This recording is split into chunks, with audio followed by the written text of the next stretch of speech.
ಓಂ ಶಾಂತಿ. ಇಂದಿನ ಮುರಳಿ ದಿನಾಂಕ 13 ಜೂನ್ 2026. मुरली महावाक्यಗಳು मीठे बच्चे, बाप आए हैं सारी दुनिया से विकारों की तपत बुझाए, सबको शीतल बनाने, ज्ञान बरसात शीतल बना देती है.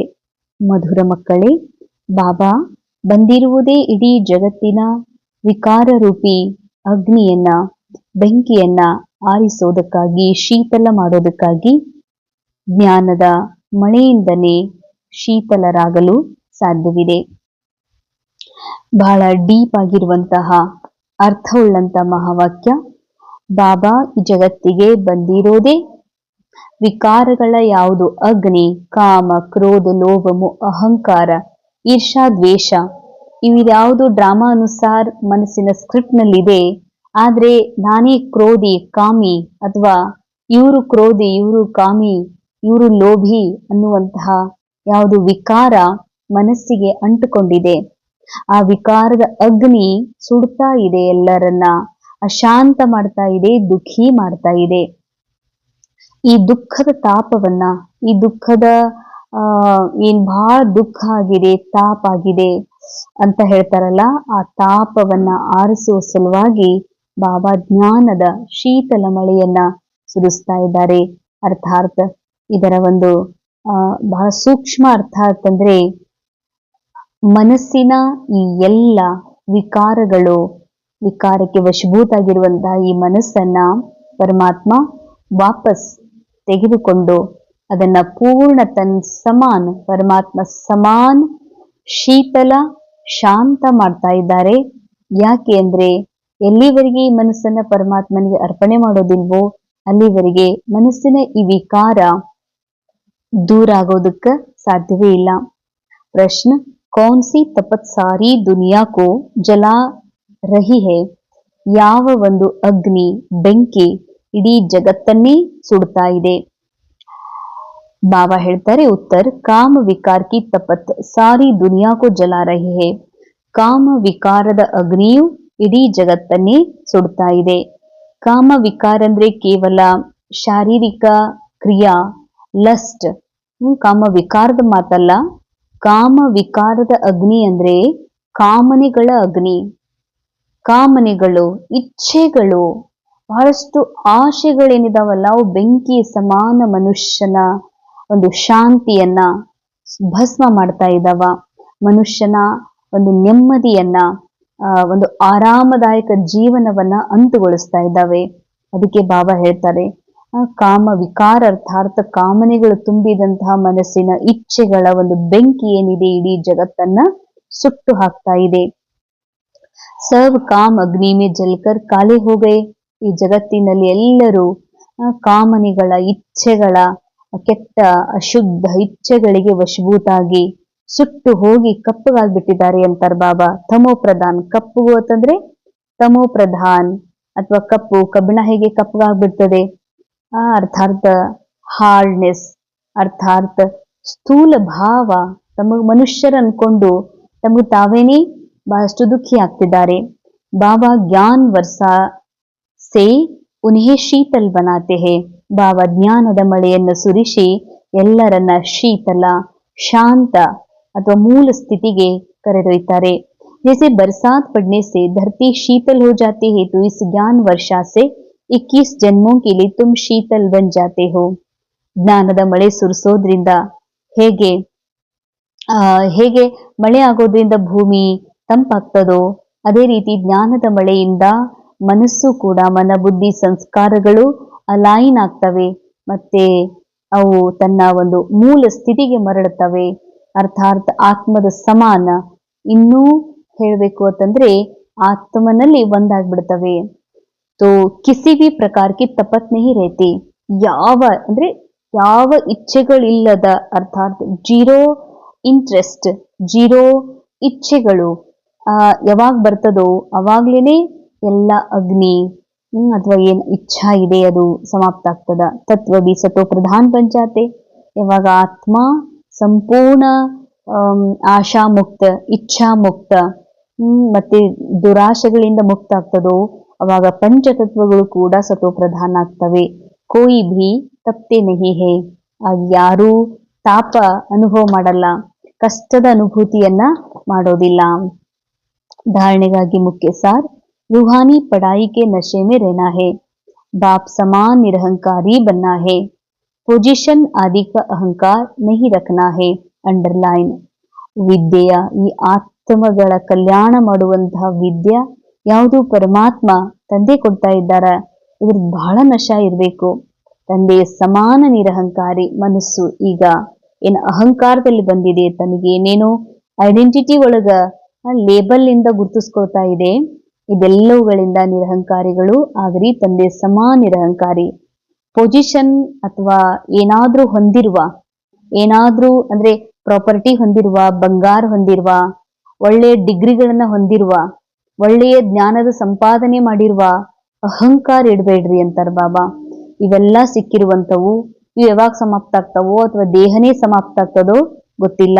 ಅದಕ್ಕೆ ಪಡೆದಿರುವಂತಹ ವಸ್ತುಗಳು ಡ್ರಾಮಾನುಸಾರ ಸಿಕ್ಕಿರೋದ್ರಿಂದ ಯಾವುದೇ ಪೊಸಿಷನ್ನ, ಪದವಿಯ, ವಸ್ತುವಿನ ಅಹಂಕಾರ ಮಕ್ಕಳಿಗೆ ಇರ್ಕೂಡ್ದು.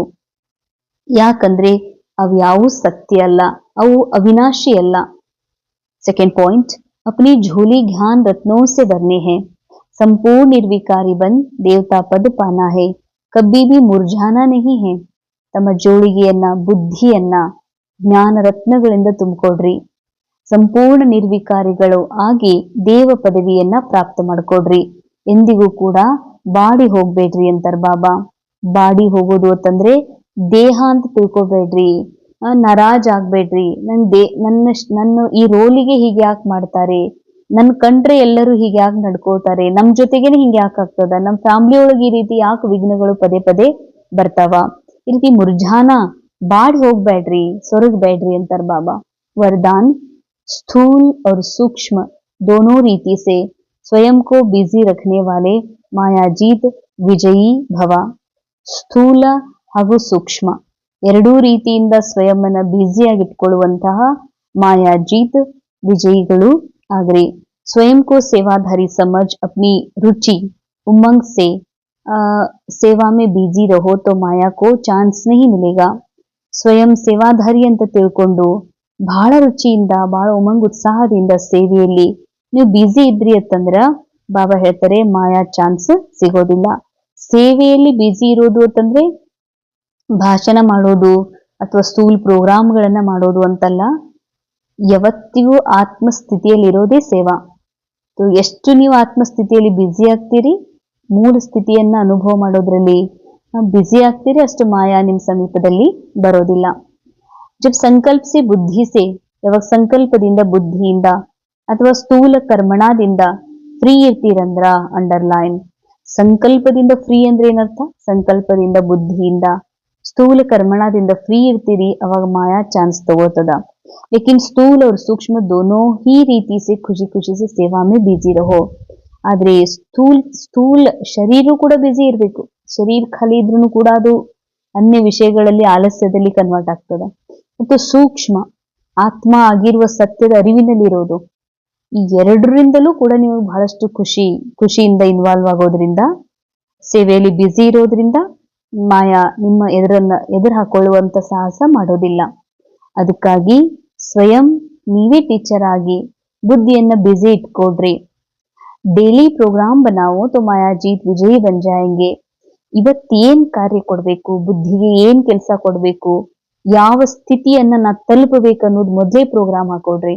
ಅಂದ್ರೆ ನಾನು ಯಾವಾಗ್ಲೂ ಟೆಸ್ಟ್ ಒಳಗ ನಂದು ಎ ಬರ್ತದಂದ್ರೆ A+ ಆಗ್ಬೇಕು, 80 ಇದೆ ಅಂತಂದ್ರೆ ಅದಕ್ಕಿಂತ ಹೆಚ್ಚಿಗೆ ತಗೋಬೇಕು ಅಂತ ಇರ್ತದ. ಹಾಗೆ ಡೈಲಿ ಪ್ರೋಗ್ರಾಮ್ ಹಾಕೊಡ್ರಿ, ನಾನ್ ಮಾಯಾಜೀತ್ ವಿಜಯಿ ಯಾವ ಲೆವೆಲ್ಗಿದ್ದೀನಿ ಅಂತ. ಸ್ಲೋಗನ್, ನಿಶ್ಚಯ और फलक से कहो बाबा मेरे साथ है तो माया समीप आ नहीं सकती. ನಿಶ್ಚಯ ಹಾಗೂ ಬಹಳ ನಶೆಯಿಂದ ಹೇಳ್ರಿ, ಬಾಬಾ ನನ್ನ ಜೊತೆಯಲ್ಲಿದ್ದಾರಂತ, ಆಗ ಮಾಯಾ ಸಮೀಪ ಬರೋದಕ್ಕ ಸಾಧ್ಯನೇ ಇಲ್ಲ. ನಿಶ್ಚಯ ಅಂತಂದ್ರೆ ನಾ ಆತ್ಮ ಅವಿನಾಶಿ ಇದ್ದೀನಿ, ಬಾಬಾ ಅವಿನಾಶಿ ಇದ್ದಾರೆ, ಜಸ್ಟ್ ಈ ಜಗತ್ನಾಗಿರೋದೆಲ್ಲವೂ ನಾಟಕ ಮಾತ್ರ. ಈ ನಿಶ್ಚಯ ಇದ್ದಾಗ, ಈ ನಶ ಇತ್ತು ಅಂದ್ರೆ ಅವಾಗ ನೀವು ಒಂದ್ ವೇಳೆ ಇದ್ರ ಜೊತೆಗೆ ಬಾಬಾ ನನ್ನ ಜೊತೆಯಲ್ಲಿ ಇದ್ದಾರೆ ಅಂದ್ರೆ ಕಾನ್ಶಿಯಸ್ ನ ಆತ್ಮ ಸುಪ್ರೀಂ ಕಾನ್ಶಿಯಸ್ ಬಾಬಾ ನನ್ನ ಜೊತೆ ಕಂಬೈನ್ಡ್ ಅದಾರ ಅನ್ನೋದು ನಿಮಗ ಈ ಒಂದು ಜಾಗೃತಿ ಇತ್ತು ಅಂದ್ರೆ ಮಾಯಾ ನಿಮ್ ಸಮೀಪ ಬರೋದಕ್ ಸಾಧ್ಯವೇ ಇಲ್ಲ. ಅವತ್ತು ಹುಷಾರೇ ಸದಾ ಹರ್ಷಿತರಾಗಿರೋದಕ್ಕಾಗಿ ತಮ್ಮ ನೇಚರ್ ಅನ್ನ ಸರಳ ಮಾಡ್ಕೊಡ್ರಿ, सहनशील ಆಗ್ರಿ. बाप दादा सभी बच्चों के चलन और चेहरे में बोल व कर्म में सरलता मधुरता देखने चाहते हैं. ಬಾಬಾ ತಾವು ಮಕ್ಕಳ ಚಲನೆ ಚೆಹರೆ ಒಳಗ ಮಾತಿನಲ್ಲಿ ಕರ್ಮದಲ್ಲಿ ಸರಳತೆಯನ್ನ ಮಧುರತೆಯನ್ನ ನೋಡ್ಲಿಕ್ಕೆ ಇಷ್ಟಪಡ್ತಾರೆ. ಒಂದ್ ವೇಳೆ ಆವೇಶ ಅಥವಾ ಸುಸ್ತು ಕಾರಣದಿಂದ ಸ್ವಲ್ಪವೂ ನಿಮ್ಮ ಮಾತಿನಲ್ಲಿ ಮಧುರತೆ ಇಲ್ಲ, ನಿಮ್ ಚೆಹರೆಯೊಳಗ್ ಮಧುರತೆ ಇಲ್ಲ, ಸ್ವಲ್ಪ ಸೀರಿಯಸ್ ಇದೀರಿ ಅಂತಂದ್ರ ಅವ್ರಿಗೆ ಗುಣ ಸಂಪನ್ನ ಅಂತ ಹೇಳೋದಿಲ್ಲ. कैसे भी ಸರ್ಕಮ್ಸ್ಟಾನ್ಸ್ हो लेकिन मेरा जो गुण है ना, ಎಂಥದೇ ಪರಿಸ್ಥಿತಿ ಇರ್ಲಿ ವಾತಾವರಣ ಇರ್ಲಿ, ಆದ್ರೆ ನನ್ನ ಯಾವ ಗುಣ ಇದೆಯಲ್ಲ ಅದು ಇಮರ್ಜ್ ಯಾವುದು ಬೇಜಾರಾಗುವ, ಮನಸ್ಸು ಕೆಡಿಸ್ಕೊಳ್ಳುವಂತಹ, ಮುಖ ಸಪ್ಪು ಮಾಡುವಂಥದ್ದು ಅದು ಇಮರ್ಜ್ ಆಗ್ಬಾರ್ದಂತಾರ ಬಾಬಾ. ಎಷ್ಟೇ ಬ್ಯುಸಿ ಇರ್ರಿ, ಜೇಸೆ ಬಾಪ್ ದಾದಾ ವೇಸೆ ಹುಬಹು ವಹಿ ಗುಣ್. ಹೇಗೆ ಬಾಬಾ ದಾದಾ ಇದ್ದಾರೆ, ನಮ್ ತಂದೆ ದಾದಾ ಇದ್ದಾರೆ, ಹಾಗೇ ನಮ್ ಗುಣ, ಅಂಥದೇ ನಮ್ ಕರ್ತವ್ಯ, ಅಂಥದೇ ಮಾತು, ಅವೇ ಸಂಕಲ್ಪ, ಅವೇ ಅನುಭವಗಳು, ಇವು ಎಲ್ಲರ ಮುಖದಿಂದ ಬರಬೇಕು ಅಂತ ಹೇಳ್ತಾರೆ ಬಾಬಾ. ತೋ ವಹಿ ಲಗ್ತೆ ಹೇ ಏಕ್ದಮ್ ಬಾಬನ್ ತರ ಅದಾರ, ಏಕ್ದಮ್ ಇವ್ರು ಭಗವಂತನ ತರ ಅದಾರ, ಇವ್ರ ಮಾತು ಭಗವಂತರ, ಇವ್ರ ಕರ್ಮ ದೇವರಂಗದವ, ಇವರು ಸಾಕ್ಷಾತ್ ಪರಮಾತ್ಮನಂಗ ಕಾಣಿಸ್ತಾರಂತ ಎಲ್ಲರಿಗೂ ಅನುಭವ ಆಗ್ಬೇಕು ಅಂತ ಹೇಳ್ತಾರೆ ಬಾಬಾ. ಓಂ ಶಾಂತಿ. ಇಂದಿನ ಮುರಳಿಯ ಮಹಾವಾಕ್ಯಗಳ ಅನುಭವ ಮಾಡೋಣ. ತಮ್ಮನ್ನ ಆರಾಮದಾಯಕವಾದ ಸ್ಥಾನದಲ್ಲಿ ಕುಳಿತು ಅನುಭವ ಮಾಡ್ರಿ. ಎಲ್ಲಾ ವಿಚಾರಗಳನ್ನ, ಬುದ್ಧಿಯನ್ನ ಆತ್ಮದ ಸತ್ಯದ ಮೇಲೆ ಏಕಾಗ್ರಗೊಳಿಸಿ, ನಾನು ಆತ್ಮ, ನಿರಾಕಾರ ಆತ್ಮ, ಆಶಾ ರಹಿತ್, ಇಚ್ಛಾ ರಹಿತ್, ಕಾಮನಾ ರಹಿತ್ ನಾನು ಆತ್ಮ, ಕಾಮನೆಗಳು ತುಂಬಿದಂತಹ ಪ್ರಪಂಚದಲ್ಲಿ ಪಾತ್ರವನ್ನ ಅಭಿನಯಿಸುತ್ತಿರುವೆನು.